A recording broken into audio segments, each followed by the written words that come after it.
हिंदी में यूपीएससी की तैयारी से संबंधित प्रोग्राम्स को देखने के लिए सब्सक्राइब करें स्टडी IQ IAS हिंदी।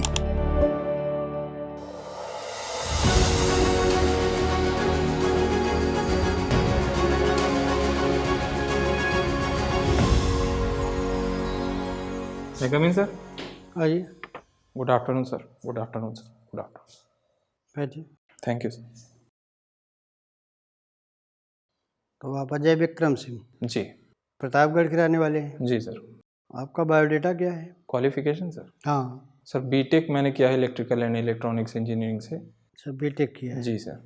और प्राइमरी एजुकेशन मेरी प्रतापगढ़ से ही हुई है। क्या शिक्षक भी हैं, बेसिक शिक्षक? नहीं सर, बेसिक शिक्षक नहीं, स्कूल है अपना, फादर का स्कूल है। अच्छा अच्छा। जी। तो आप बीटेक से हैं और आपने फिलॉसफी क्यों ले लिया? सर इस फिलॉसफी में थोड़ी सा इंटरेस्ट था और मेन रीज़न ये था कि हिंदी मीडियम से हमको सर तैयारी करनी थी और कोई साइंस का बैकग्राउंड का सब्जेक्ट हिंदी मीडियम में उतना सूटेबल हो ना पाता। एक ये भी रीज़न था फिर, और फिलॉसफी अच्छा लगा हमें सर। तो फिलॉसफी के नोट्स पढ़े हैं, किताब पढ़े हैं? सर एक दो बुक भी पढ़ी है और कोचिंग के नोट्स। क्या बुक पढ़े हैं? सर धर्म दर्शन एक आती है हरेंद्र प्रसाद सिन्हा सर की बुक, और एक भारतीय दर्शन की समस्याएं हैं। ऐसे सर बुक पढ़ी है लेकिन अभी सर याद नहीं आ रहा। तो फिलॉसफी और दर्शन में क्या अंतर है? फिलॉसफी और दर्शन में हम्म। सर दर्शन का अगर सामान्य अर्थ लिया जाए तो देखना होता है, और एक वैसा दर्शन होता है जो मतलब जीवन दर्शन है किसी का, या किसी की क्या सोच है, वो दर्शन होता है। और फिलॉसफी और दर्शन में तो सर मैं अंतर नहीं कर पा रहा हूँ अभी। और आपको इंडियन और वेस्टर्न में कौन सी फिलॉसफी जमी? सर मुझे भारतीय दर्शन ज़्यादा अच्छा लगा। अच्छा, अद्वैत वेदांत का सोर्स क्या है? अद्वैत वेदांत का सोर्स सर उपनिषद। बस? सर वेद उपनिषद ही हैं, उनको उपनिषदों की व्याख्या में ही अद्वैत वेदांत निकला है, वेदांत दर्शन पूरा। प्रस्थान त्रयी सुना है? प्रस्थान त्रयी सुना है सर। उसमें क्या क्या आता है? सर उसमें आता है वेद, उपनिषद, और कंफर्म नहीं है लेकिन सर शायद गीता। नहीं, वेद उपनिषद तो नहीं आते। उपनिषद तो ठीक है, शेष दो। जी। ब्रह्मसूत्र के विषय में सुना है? नहीं सर, सुना है सर लेकिन अभी एग्जैक्ट याद नहीं आ रहा है। भगवत गीता? भगवत गीता सुना है सर लेकिन पढ़ा नहीं है उसको कभी। तो यही 3 सोर्स हैं। जी। प्रस्थान त्रयी का क्या मतलब हुआ? 3 सोर्सेस ऑफ वेदांतिक फिलॉसफी। जी। तो भगवत गीता के विषय में क्या जानते हैं? भगवत गीता के विषय में सर ये श्री कृष्ण द्वारा अर्जुन को दिए गए उपदेश हैं, एक जीवन पद्धति के रूप में इसको अपने यहाँ अपनाया जाता है, गीता जिसको कहते हैं। नहीं, उपदेश तो है। एक ऑब्जेक्शन उठाया जाता है जी कि 2 सेनाएं हैं, आमने सामने खड़ी हैं, जी जी युद्ध होने वाला है। जी सर। 18 अध्याय 700 श्लोक जी वाले गीता का उपदेश शुरू हो जाए, जी। प्रैक्टिकल कहाँ तक है? प्रैक्टिकल क्या सर, अगर कुछ ऐसी टेक्नोलॉजी हो कि किसी दूसरे टाइम फ्रेम में जाके ये सारा काम हो सके तब तो संभव है ये। नहीं, युद्ध के दोनों सेनाएं खड़ी हैं जी। युद्ध के दोनों सेनाओं के बीच में जी रथ आ जाता है, वहाँ पर उपदेश होता है। जी कितना प्रैक्टिकल है? और आज क्या स्थिति, सारे छल छद में अख्तियार किए जा रहे हैं। जी सर, आज तो सत्ता हासिल करने के लिए सर। तो उस समय भी तो एक प्रवृत्ति रही होगी ये। जी। तो ये उपदेश कैसे हो गया? ये सर अर्जुन जो है युद्ध करने से इनकार कर देते हैं। नहीं, हम सब कुछ ठीक है। जी। क्या प्रैक्टिकल है ये? सर अगर टाइम फ्रेम वाली बात हो, टाइम को रोकने की किसी के अंदर क्षमता हो, जैसे ईश्वर को कहा जाता है उनके पास सर्वशक्तिमान है, वो समय को भी अगर रोक के अपना काम कर सकें। नहीं, वहाँ टाइम रोकने की बात कहाँ से आ गई? मतलब सर युद्ध रुक गया था, सारी वस्तुएं जैसे कैसे रुक जाएगा? सब ये तो ईश्वर की महिमा को ही कहा जा सकता है, बाकी नहीं। तो इसके विषय में हम क्या कर सकते हैं? सॉरी सर, मैं समझ नहीं पा रहा हूँ। गीता का मुख्य पर्पज क्या है? मुख्य पर्पज ये है कि सर हमें अपने कर्म पे ध्यान देना चाहिए, जो सत्य का पथ है उसी की ओर अग्रसर होना चाहिए। वो चाहे हमारे परिवार के विरुद्ध हो या परिवार के साथ हो, उससे कोई खास फर्क नहीं पड़ता है। इससे भी नहीं स्पष्ट हो रहा है। समझ नहीं पा रहा हूँ सर। गीता का मुख्य पक्ष क्या है? Moral education. कर्म ही प्रधान है। मतलब गीता में क्या है? एक नैतिक समस्या है। जी, नैतिक समस्या क्या है? कि वो अपने परिवार के दो विरुद्ध ही है। सेनाएं हैं, आमने सामने खड़ी हैं। अर्जुन के सबसे प्रिय कौन है? अर्जुन के सबसे प्रिय उनके सर गुरु द्रोण जो हैं, पितामह भीष्म। भीष्म पितामह है सर।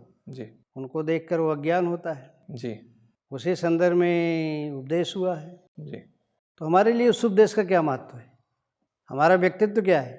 हमारा सर उपदेश का महत्व ये है कि हम जो सत्य कर्म है, मतलब जो सत्य का रास्ता है, हमें उस ओर ही चलना चाहिए।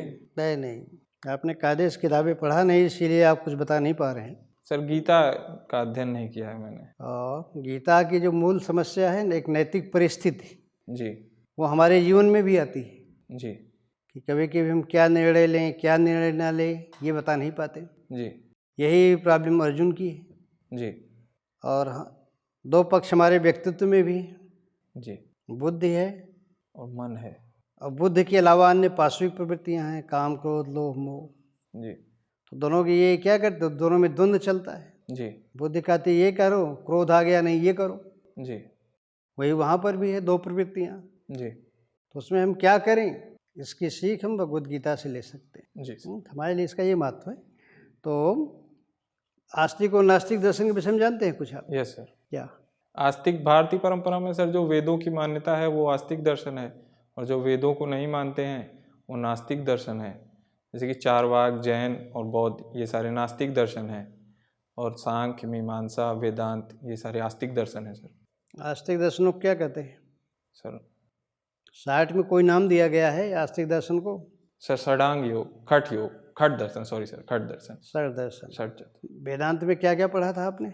वेदांत में सर शंकराचार्य जी का दर्शन पढ़ा था, रामानुजाचार्य का और मध्वाचार्य का, यानी अद्वैत वेदांत और मध्व को नहीं पढ़ा था? जी मध्वाचार्य को नहीं पढ़ा था? पढ़ा था सर। तो पंचभेद क्या है? सॉरी सर, मुझे याद नहीं आ रहा इसमें। वही तो मूल रिकॉल नहीं हो रहा सर, है। रिकॉल नहीं हो रहा। अच्छा, अभी बंगाल चर्चित है बहुत कुछ, जी कुछ बताएंगे उसके विषय में? सर, एक तो वहाँ पे थोड़ा सा सीबीआई ईडी वाली जांच चल रही है। वहाँ के जो शिक्षा मंत्री हैं, शायद सर शिक्षा मंत्री पार्थ सारथी जी जो हैं, पार्थ चटर्जी जी, उनके ऊपर कुछ केस चल रहा है, मतलब उनसे जांच चल रही है। और वहाँ के जो पूर्व राज्यपाल थे वो उपराष्ट्रपति पद हेतु नामित हुए हैं। अच्छा, हम मिसेज मर्मू को जी, राष्ट्रपति बनाने का क्या प्रयोजन था? उसका प्रयोजन तो एक ये भी था सर कि महिला सशक्तिकरण और आदिवासी समुदाय, मतलब लोकतंत्र की जो हमारी महानता है कि यहाँ कोई भी व्यक्ति देश के सर्वोच्च संवैधानिक पद तक पहुँच सकता है, ये भी इंगित करता है कि नीचे से भी अगर कोई कोशिश करे तो ऊपर तक पहुँच सकता है। उसके लिए शुरुआत से ही कोई बहुत अच्छा घराना या इन सब टाइप की चीज़ों की ज़रूरत नहीं है। अजय जी सर। एक हाइपोथेटिकल सिचुएशन लें अगर, जी सर। कि उत्तर प्रदेश को गोवा के जगह पर प्लेस कर दें, जी, तो आज फिर उत्तर प्रदेश के लोगों के रहन सहन, यहाँ के प्रोडक्शन, जी एक ओवरऑल इम्पैक्ट का असेसमेंट कर पाएंगे आप कि क्या चेंजेस आपको दिखेंगे? Sir 2 minute. जी बिल्कुल सर, जैसे अगर गोवा की जगह यूपी को रख दिया जाए, एरिया मतलब जितना यूपी का है, हाँ ठीक ठीक तो एक तो इसका जो कोस्ट लाइन है वो बहुत बड़ी हो जाएगी सर। ठीक तो उससे टूरिज्म सेक्टर बहुत बढ़ जाएगा। ठीक। अभी टूरिज्म में उतना ग्रोथ नहीं है जितना उस समय हो जाएगी। जैसे गोवा की इकोनॉमी टूरिज्म पे ही पूरी बेस है। इसके अलावा यहाँ लैंड एरिया ज़्यादा है तो एग्रीकल्चर भी हो सकता है। गोवा में जो भी फूड वगैरह है वो सब बाहर से ही आता है, हम अपना ही प्रोड्यूस कर पाएंगे खुद वहाँ भी जाके। क्या क्या प्रोड्यूस करेंगे हम वहाँ सर जैसे ये सिट्रस फल वगैरह वहाँ पे ज़्यादा प्रोड्यूस हो सकते हैं और फिर उनका एक्सपोर्ट भी बाहर किया जा सकता है। इससे इकोनॉमी बढ़ेगी यूपी की। और अनाज में? अनाज में तो सर गेहूँ, चावल, यही सब। तो अभी गोवा कितना करता है प्रोड्यूस? सॉरी सर, मुझे याद नहीं। अंदाज़ा नहीं आपको? नहीं सर। ठीक है। रुपए में इतनी गिरावट क्यों आ रही है? रुपए में गिरावट का कारण सर एक तो तेल की बढ़ती कीमतें हैं, और दूसरा जो अमेरिकी फेडरल है उन्होंने अपनी रेट बढ़ा दिए हैं, जिससे यहाँ का निवेश सब वहीं चला जा रहा है। यहाँ से लोग बाहर निकाल के पैसा अपना वहाँ निवेश कर रहे हैं, तो डॉलर की जो कमी हो गई इस वजह से रुपए का थोड़ा सा रेट कम हो रहा है। लेकिन अन्य मुद्राओं में जितनी और अन्य वैश्विक मुद्राओं में जितनी कमी आ रही है उससे उसकी अपेक्षा थोड़ा बेहतर है रुपया जैसे। तो रुपए में गिरावट से अगर मैं पूछूं कि एक्सपोर्ट और इंपोर्ट पर क्या इम्पैक्ट आएगा और ओवरऑल? सर एक्सपोर्ट करने वालों को फ़ायदा होगा, इंपोर्ट करने वालों को नुकसान होगा। लेकिन क्योंकि हमारा सारा ऑयल जो है हम इंपोर्ट ही करते हैं, इसलिए ओवरऑल भारत को तो नुकसान ही होगा। लेकिन ठीक है, रशिया और यूक्रेन के बीच वॉर में जी सर, भारत का क्या स्टैंड रहा? भारत का स्टैंड सर अभी एकदम क्लियर, मतलब बोल के तो नहीं है, लेकिन रूस की ओर झुका हुआ है थोड़ा। अच्छा। क्योंकि उसने रूस का कभी खुला विरोध नहीं किया है, और जब यूएन में वोटिंग हुई तो उसने उसका बहिष्कार कर दिया है, तो रूस की ओर ही थोड़ा सा बेंड है, लेकिन ऑफिशियली उसने अनाउंस ऐसा नहीं किया है कुछ। तो भारत चाहता तो रूस के पक्ष में भी वोट कर सकता था। जी सर। आप इंडिया के इस स्टैंड का समर्थन करते हैं या विरोध करते हैं? नहीं सर, हम इंडिया के समर्थन ही करते हैं, पक्ष में हम इसके। किस आधार पर? क्योंकि सर भारत जो है इसकी जो अपनी घरेलू ज़रूरतें हैं, जैसे हम अधिकतर अपना जो आर्मी वगैरह है, आर्म्स वगैरह, ये सब अधिकतर रशिया से ही खरीदते हैं, तो उनके साथ अच्छे संबंध बनाना ज़रूरी है। और किसी भी देश की सर विदेश नीति उसके अपने आंतरिक हितों से ही गवर्न होती है। लेकिन दूसरी तरफ हम अमेरिका के भी करीब जाना चाहते हैं। जी सर। और ख़रीद में अमेरिका का भी अब बहुत बड़ा योगदान है, बढ़ता जा रहा है। जी, भारत ये चाहता है सर कि किसी एक के ऊपर निर्भर ना रह जाए, कि अगर कोई ऐसी स्थिति आए कि हमें रूस का विरोध ही करना पड़े, तो उस समय हमारे पास कोई अल्टरनेट ऑप्शन रहे, ताकि हमें किसी एक के ऊपर निर्भर ना रहना पड़े। कहीं इसका परिणाम ऐसा तो नहीं होगा कि जब ज़रूरत भारत की पड़ेगी तो ना अमेरिका की तरफ से मदद मिलेगा ना रशिया की तरफ से? सर भारत क्योंकि भारत का स्टैंड क्लियर नहीं है। भारत धीरे धीरे सर इतना सक्षम हो जाएगा कि उसको हो सकता है भविष्य में किसी की ज़रूरत ही ना पड़े, अन्य लोगों को भारत की ज़रूरत पड़े। क्या विदेश नीति में ये संभव है कि किसी देश को बाकी लोगों की ज़रूरत ना पड़े? नहीं सर, एकदम से ऐसे ज़रूरत ना पड़े, लेकिन अपनी रक्षा करने में हम सक्षम हों।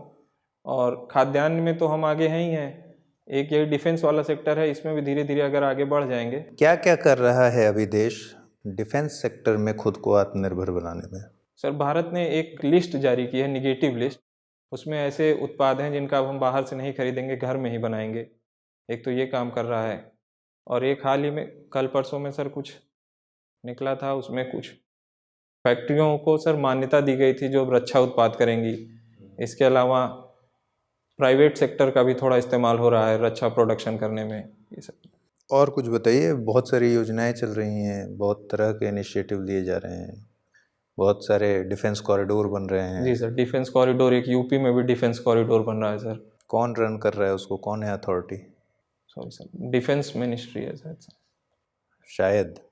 ये सर कंफर्म नहीं है। ठीक है। अभी रामसर में यूपी के किस अभयारण्य को शामिल किया गया है? यूपी का बखीरा सर, बखीरा बन। कहाँ पे है बखीरा? बखीरा क्या खासियत है सॉरी इसके बारे में कोई इन्फॉर्मेशन बताइए। नहीं सर, सॉरी नहीं जानते। कितने एक्सप्रेसवे अभी ऑपरेशनल हैं उत्तर प्रदेश में? सर, एक पूर्वांचल है, एक यमुना एक्सप्रेसवे है, और एक आगरा से जो दिल्ली जाता है वो ये एक्सप्रेसवे। 3 ऑपरेशनल है। एक गंगा एक्सप्रेसवे। आगरा से दिल्ली वाले को क्या बोलते हैं? सॉरी सर, आगरा से दिल्ली वाला यमुना एक्सप्रेसवे है। एक लखनऊ से आगरा वाला है एक्सप्रेसवे, उसको क्या बोलते हैं? नाम शायद लखनऊ आगरा एक्सप्रेसवे ही है, मुझे कंफर्म नहीं सर। ताज एक्सप्रेसवे कहाँ है? सॉरी सर, लखनऊ से पूर्व भी तो कोई एक्सप्रेस वे जाता है। Sir Purvanchal expressway, Purvanchal. और 2 ये हो गए सर। एक गंगा एक्सप्रेसवे बन रहा है, एक बुंदेलखंड एक्सप्रेसवे की अभी शिलान्यास हुआ है। उद्घाटन हुआ है। जी, उद्घाटन सर, शिलान्यास हुआ है, बनना अभी शुरू हुआ है, अभी तो बन नहीं, पूरा ऑपरेशनल नहीं हुआ है। बुंदेलखंड। जी ठीक है सर। आपने बीटेक कब किया था? सर 2012 में। कहाँ से किया था? Sir Allahabad UCER United college से। तब से अभी तक क्या कर रहे हैं? सर स्कूल है पिताजी का, उसमें पढ़ाते हैं, और मैनेजमेंट वाला जो भी काम। क्या पढ़ाते हैं आप? Sir math. मैथ पढ़ाते हैं? 10th तक। किस क्लास तक की? 10th तक सर। 10th तक की। तो क्या माध्यमिक बच्चों की क्या समस्याएं हैं, आपको क्या समझ में आया? सर एक तो समस्या जैसे जो छोटे ज़िले हैं उनमें जैसे कोरोना लग गया था सर, तो थोड़ा डिजिटल डिवाइड की समस्या थी। हर घर में हर बच्चे के पास मोबाइल की अवेलेबिलिटी नहीं थी या टैब की, तो एक वो समस्या थी। इसके अलावा थोड़ी जागरूकता की कमी है सर, और लोग स्कूल में मतलब कोचिंग पे भी थोड़ा जोर ज़्यादा देते हैं, स्कूल में उपस्थिति थोड़ी कम रहती है, मतलब आ रहे हैं नहीं आ रहे हैं, ये सब चीज़ें हैं। आपका कॉलेज कॉन्वेंट कॉलेज होगा? नहीं सर, यूपी बोर्ड से है, यूपी बोर्ड से बोर्ड से मान्यता प्राप्त। प्राइवेट स्कूल है जी। क्या? ऐसे कारण हैं कि गार्जियंस अपने बच्चों को प्राइवेट स्कूलों में ज़्यादा भेजते हैं? सरकारी की अपेक्षा? हाँ जी। सरकारी में सर टीचर तो अच्छे आते ही हैं, ये तो मतलब चुन के आते ही हैं, लेकिन धीरे धीरे उनमें पढ़ाने की प्रवृत्ति थोड़ी सी कम हो जाती है। उसका एक कारण ये भी देखा गया है कि स्कूल के जो मतलब विद्यार्थी हैं, जो बच्चे हैं, उनकी अटेंडेंस रेगुलर नहीं रहती है। कई सारे बच्चे मिड डे मील की वजह से या जो अन्य लाभ मिल रहे हैं उसकी वजह से ही एडमिशन ले लेते हैं। आप डीआईएस बनेंगे तो क्या सुधार करेंगे विद्यालय के क्षेत्र में? जी। क्या ऐसी योजनाएं हैं, 5 ऐसी बातें क्या लागू करेंगे माध्यमिक विद्यालयों के लिए? आप जिले के जिला विद्यालय निरीक्षक हैं। जी सर। एक तो सर रिजल्ट ओरिएंटेड थोड़ा सा प्रोत्साहन कुछ दिया जा सकता है कि जिस विद्यालय का रिजल्ट अच्छा हो उसको प्रोत्साहन दिया जाए और जिसका खराब हो उसको कुछ सज़ा दी जाए, इस टाइप की चीज़ें। क्या और सजा देंगे? सज़ा मतलब काउंसलिंग की जा सकती है सर, सज़ा देने का अधिकार तो शायद नहीं रहता है डीआईएस को, मुझे नहीं, सर आपने सजा शब्द कहा, मुझे मतलब लगा सॉरी ऐसा सर, कोई- काउंसलिंग कुछ की जा सकती है वहाँ के प्रिंसिपल की या टीचर्स की, उनको रेगुलर स्कूल जाने के लिए और बच्चों को पढ़ाने के लिए प्रोत्साहित किया जा सकता विद्यालय है। के अध्यापकों से तमाम जो है जी शैक्षिक के अलावा बहुत सारे काम लिए जाते हैं जी इनसे। सर। चुनाव ड्यूटी है, जनगणना है, पशुगणना है, ये सूखा और बाढ़ में इनसे लिया जाता है। आप जी। सहमत हैं कि इनको काम लेते रहना चाहिए? नहीं सर, अगर संभव हो तो उनको शिक्षा के लिए आए हैं तो शिक्षा में ही लगाना चाहिए, लेकिन कई बार सर वो ह्यूमन रिसोर्स मैनेजमेंट हो नहीं पाता है। चुनाव ड्यूटी करवानी भी ज़रूरी है क्योंकि चुनाव भी ज़रूरी है। तो चुनाव एक ही बार आता है 5 साल में, तो या अगर हम ये कर सकें कि छुट्टियों के टाइम में चुनाव कराएं उस क्षेत्र में, तब अच्छा हो सकता है। या जितने दिन के लिए चुनाव ड्यूटी की छुट्टी हुई है कुछ एक्स्ट्रा क्लास चलाई जा सके। प्रतापगढ़ का विकास क्यों नहीं हो पाया? Pratapgarh sir basically agricultural based है, कोई इंडस्ट्री वहाँ पे है नहीं, और जो एग्रीकल्चरल बेस्ड है बेसिकली आंवला वहाँ प्रोडक्शन ज़्यादा होता है, आंवले से संबंधित भी कोई बहुत बड़ा उद्योग है नहीं। इस वजह से सर वहाँ का विकास नहीं हो पाया। एजुकेशन के क्षेत्र में थोड़ा पिछड़ा हुआ है। नहीं, शिक्षा के क्षेत्र में क्यों नहीं हुआ? बाकी क्षेत्रों में भी तो पिछड़ा हुआ है। जी सर। क्यों? सर रूरल पॉपुलेशन वहाँ की ज़्यादा है, लोग मतलब स्कूल पे जाते हैं, लेकिन हर बड़े शहर के बगल में एक छोटा शहर विकसित नहीं हो पाता। जी लखनऊ के बगल में उन्नाव नहीं विकसित है, बाराबंकी नहीं है। जी सर। प्रयाग के बगल में प्रतापगढ़ नहीं विकसित है। जी सर। कानपुर के बगल में छोटे शहर नहीं विकसित हैं। जी सर। उन्नाव नहीं विकसित है। जी तो क्या आपको लगता है कि एक बड़ा शहर छोटे शहर को विकसित नहीं होने देता? नहीं सर, धीरे धीरे विकास होता है। जैसे लखनऊ का विकास भी, अब लखनऊ काफ़ी बड़े एरिया में फैल गया है अगर बात की जाए। पहले जैसे मोहनलालगंज हो गया या उसके आगे तक। मैं लखनऊ की बात नहीं कर रहा हूँ। जी सर। मेरा से प्रश्न यह है कि एक बड़े शहर के बगल में जी छोटा जो शहर है वो मूलभूत संसाधनों में भी अपने विकास नहीं पा पाता। शिक्षा है, स्वास्थ्य है, चिकित्सा है, ये सारे मुद्दे भी बहुत अच्छे रूप से वहाँ नहीं विकसित हो पाते। जी इससे आप सहमत हैं? जी सर। क्यों? क्या कारण हो सकते हैं इसके? कारण ये हो सकता है सर कि जो थोड़ा विकसित क्षेत्र है सरकार उसी के ऊपर ज़्यादा ध्यान देती है कि पहले उसी को, जैसे स्मार्ट सिटी प्रोजेक्ट आया तो इलाहाबाद को स्मार्ट सिटी बनाया गया। मेरा दूसरा मानना है, मेरा ये मानना है कि माइग्रेशन एक बड़ा कारण हो सकता है। जी हर सर। प्रतापगढ़ का आदमी प्रयाग आके पढ़ना चाहता है जी सर। और फिर यहीं नौकरी करना चाहता है, वापस अपने गांव नहीं जाना चाहता। ये तो कारण सर है, ये एक मुद्दा है। ये मुद्दा है सर। उसका और कारण ये भी और है कि क्या सर इसी से जुड़े और क्या मुद्दे हो सकते हैं? प्रतापगढ़ में सर कोई रोजगार है नहीं, या एग्रीकल्चर ही है पूरा। अगर यहाँ पढ़ के वो वहाँ वापस जाएं भी तो फिर रोजगार की अवेलेबिलिटी है नहीं उतनी। राजा भैया को वहाँ का रॉबिनहुड कहा जाता है। जी। कितना आप सहमत हैं?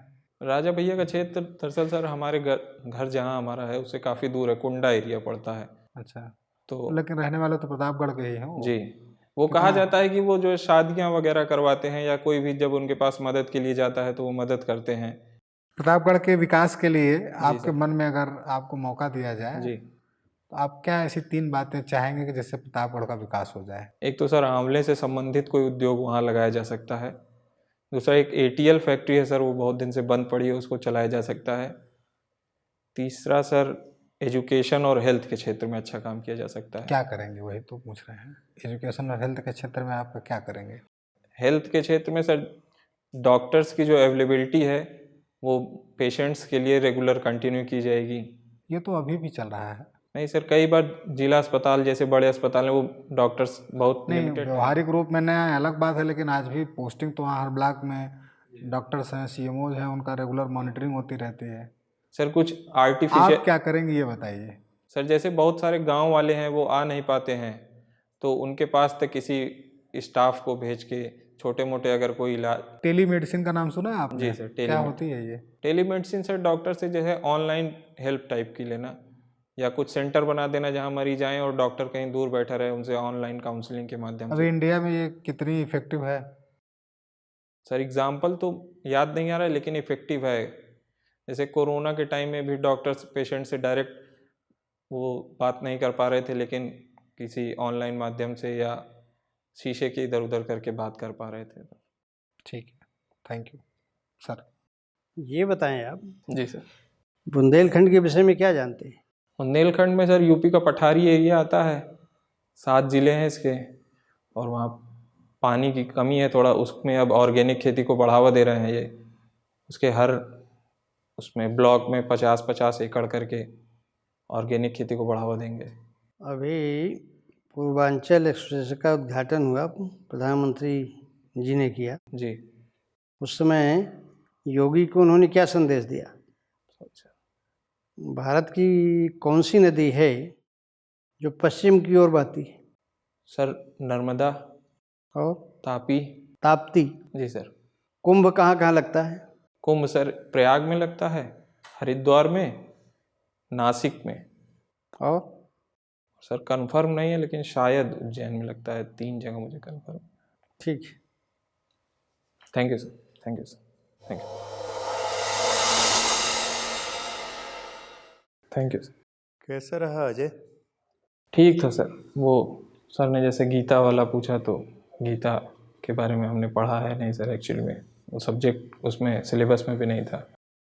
ओवरऑल क्या पॉजिटिव लगा, क्या नेगेटिव लगा? पॉजिटिव में सर जैसे आवाज़ की फ्रीक्वेंसी ठीक थी, ये लग रहा था मुझे ऐसा।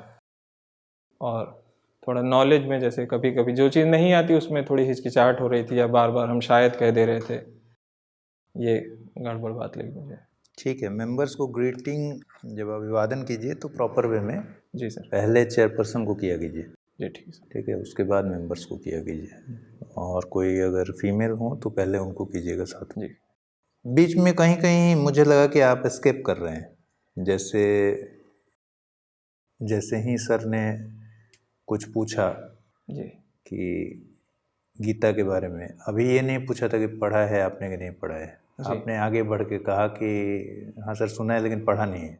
जी। वो आपके फेयर का नतीजा हो सकता है कि आप पहले ही बचना चाहते हैं उससे। जी। और अगर ये आप इम्प्रेशन देंगे तो बोर्ड मेंबर्स बचने के बजाय आपको उसमें उलझा देंगे।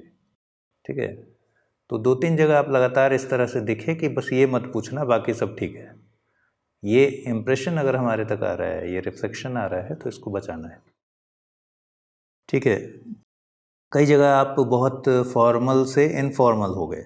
जैसे किसी सवाल के जवाब में आपने बोला कि प्रैक्टिकल क्या सर, मतलब आप दोस्तों के बीच बात नहीं कर रहे हैं। जी सर, कि सॉरी ये सर। क्या सर, मतलब ये तो होता ही है, इस तरह का नहीं बोल सकते। जी सर। एक जगह और आपने कुछ इसी तरीके का बोला कि जैसे सवाल किया जा रहा है, सवाल के शब्दों को पकड़कर अगर आप रिपीट कीजिएगा जी। तो ये अच्छा इंप्रेशन नहीं देगा। जी। उससे बेहतर है कि आप सवाल दोबारा पूछ लीजिए। जैसे सर ने जब सवाल किया तो आपने कहा हम, जी। उसके बाद कहा कि अच्छा विद्यालय के बारे में। जी। तो ये जो चंक आप रिपीट कर रहे हैं, ये आप भूल जा रहे हैं कि आप इंटरव्यू में, जी। जो आपको हमेशा याद रखना है। उसका बेहतर तरीका है कि माफ़ कीजिएगा सर मैं सुन नहीं सका, या फिर एक बार क्या दोबारा आप अपना प्रश्न रिपीट कर देंगे। ठीक है। जी बाकी ओवरऑल ठीक है। कहीं कहीं आप जैसे बुंदेलखंड एक्सप्रेसवे का उद्घाटन होना है, ये आपकी जानकारी में है, इसका मतलब आप अवेयर नहीं है कि उद्घाटन हो चुका है, अभी आप शिलान्यास तक हैं, जी है ना। उद्घाटन नहीं हुआ, कई जगह दरारें भी आ गई हैं उसमें, तो थोड़ा सा करंट अफेयर्स को देख लीजिएगा, है ना। जैसे बखिरा जानते हैं आप, बट बखिरा के बारे में भी जानिए कि कहाँ है, संत कबीर नगर में है। जो चीज़ें इंपॉर्टेंट है वो तो जाननी ही होंगी, जी वो सब पूछ रहे हैं। वो मंकी पॉक्स जानिए, जी हम लोगों ने नहीं पूछा लेकिन वहाँ पूछा जा रहा है, मैं लिखा था इनके लिए। ठीक है। 1 डिस्ट्रिक्ट 1 प्रोडक्ट को जान के जाइए। जी स्कीम्स जानिए, कुछ कॉरिडोर के बारे में जैसे आपने खुद ही जिक्र किया और बता नहीं पाए, यूपीडा उसको देख रहे हैं, ठीक है। बहुत बढ़िया रहा अजय जी आपका, जी सर। जिससे पूरे समय आपकी उंगलियां हिलती रही। हाँ, ये साथ वाली तीनों उंगलियां, तो थोड़ा सा प्रयास करिएगा कि वो ना हिले, घबराहट में होता है। एक्चुअली में सर ऐसे बैठने की आदत नहीं है, तो वैसे किसी की आदत नहीं होती बैठने की, 15-20 मिनट के लिए आदत डालनी पड़ेगी आपको। जी सर। थोड़ा हाथ और पीछे कर लीजिएगा। हाँ, अब तो वो उंगलियां हिले नहीं, प्रयास ही करिए। यहाँ पे सर एक्चुअली में रखने में थोड़ी सी ऐसे नहीं, यहाँ नहीं, थोड़ा और पीछे, हाँ यहाँ, और उंगलियां आपकी हिलती रही। जी बाकी सब अच्छा था। उत्तर देते समय जिसका प्रश्न हो उसकी तरफ आप देखें, ठीक सर। ठीक रहा। बाकी थोड़ा सा फिलॉसफी का कंटेंट अपना डेवलप कर लीजिए। मान लीजिए लकली कोई फिलॉसफी का टीचर मिल गया तो दिक्कत आएगी आपको, और बीटेक के बाद अभी जो कर रहे हैं उसको जस्टिफाई कर लीजिए थोड़ा सा, क्योंकि आप टीचर बताएंगे तो माध्यमिक की ही प्रॉब्लम पूछी जाएगी। जी सर। मैथ का कोई टीचर होता तो मैथ का क्वेश्चन पूछ लेता आपसे। जी जी मुझे लगता है कि थोड़ा सा प्रेशर में आ गए थे बीच में, नहीं सर। क्योंकि जब आप घुसे तो आपका फेशियल एक्सप्रेशन बड़ा मतलब ठीक था, बीच में थोड़ा सा पैनिक हो गए थे। हो सकता है सर। हाँ नहीं, अभी जैसे देखिए, अभी जेस्चर सही है, स्माइल कर रहे हैं, बीच में अचानक बहुत सीरियस हो गए थे आप। वीडियो में आपको दिखेगा खुद ही, जब आपको वीडियो मिलेगा तो अपना देखिएगा एक्सप्रेशन। तो इसको सर फिर कैसे कम किया जाए? कम करने की जरूरत ही नहीं, नहीं कम आ रहा करने सॉरी की- बोल दीजिए। बहुत सारे नए रास्ते खोलने की जरूरत नहीं है, जी नेचुरल रहिए इंटरव्यू। ओवरऑल आप जो एक ही चीज़ आपको करना है ना, कि ये ध्यान रखना है कि आपका नॉलेज टेस्ट हो गया है, जी आप मेंस ऑलरेडी क्वालिफाइड हैं। जी सर। एक और सलाह मैं दूंगा जी कि जो स्कूल वाला काम है आपका, उसको बहुत ऐसे मत दिखाइए कि ठीक है कर लेते हैं, उसको प्रमुखता से रखिए। नहीं कि सर, हम अभी वही आप कर ही रहे क्योंकि थे एक गैप दिख रहा है, 89 आप बॉर्न हैं, जी। ये हो सकता है सवाल बहुत प्रमुखता से पूछ लिया जाए कि आप कर क्या रहे हैं। 4-5 साल तक सर वही कर रहे थे हम। तो आप बताइए कि अभी सर मैं ऑलरेडी रोजगार में हूँ जी और पापा का है वो तो ठीक है, ये सब बिल्कुल बोलना नहीं। आप विद्यालय में पढ़ाता हूँ सर, बोलिए कि मैं स्कूल का तो मैनेजर, या हम ये अपना कह एक सकते हैं स्कूल कि रन करता हमारा हूँ। विद्यालय है। हाँ, हम रन करता हूँ, ये भी कह सकते हैं। ठीक है। और बोलिए कि मैं सर अभी दिन भर उसके मैनेजमेंट में रहता हूँ और चीज़ों को संभालता हूँ। पढ़ाने पर जाइएगा तभी मैथ बोलिएगा जब मैथ बहुत स्ट्रांग हो। नहीं सर, उतनी काम जैसे आज सर फिलॉसफी से ही इलाहाबाद यूनिवर्सिटी के हैं तो आप पकड़े अब गए। आपका ऑप्शनल है तो है ना? सर ने एक्चुअली में सर जितना सिलेबस में था उतना तैयार किए हैं। नहीं, एकदम बेसिक चीज पूछी सर ने ना, जी गीता मालूम होना एकदम चाहिए था बेसिक, मुझे, एकदम लेकिन बेसिक था। मुझे वो जानकारी आपको नहीं थी। फिलॉसफी नहीं था तो भी गीता के बारे में यूपीएससी की तैयारी करने वाले व्यक्ति पढ़ता है। जी सर। सर एक काम कीजिए, जी थोड़ा सा और नॉर्मल रहिए, बटन खोल सकते हैं आप। खोल दीजिए, हैं? पर्सनालिटी आपकी अच्छी है, हैंडसम लगेगा और अच्छा है। हम्म। बहुत बढ़िया, ये ज़्यादा अच्छा है, खोल दीजिए। इसको बैठते समय खोल देंगे? हाँ, बैठते बैठते समय खोल लीजिए। और थोड़ा विषय आप देख लीजिए, ठीक सर। विषय की जानकारी होना चाहिए। कोई विषय वाला होगा तो फिर आपने कोई उत्तर नहीं दिया। कारण क्या है कि आपने केवल नोट्स से पढ़ा है।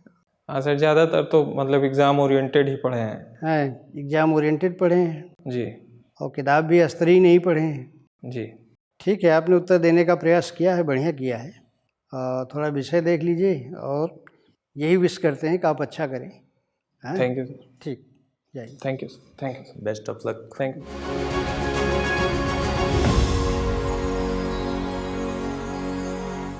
हिंदी में यूपीएससी की तैयारी से संबंधित प्रोग्राम्स को देखने के लिए सब्सक्राइब करें स्टडी IQ IAS हिंदी।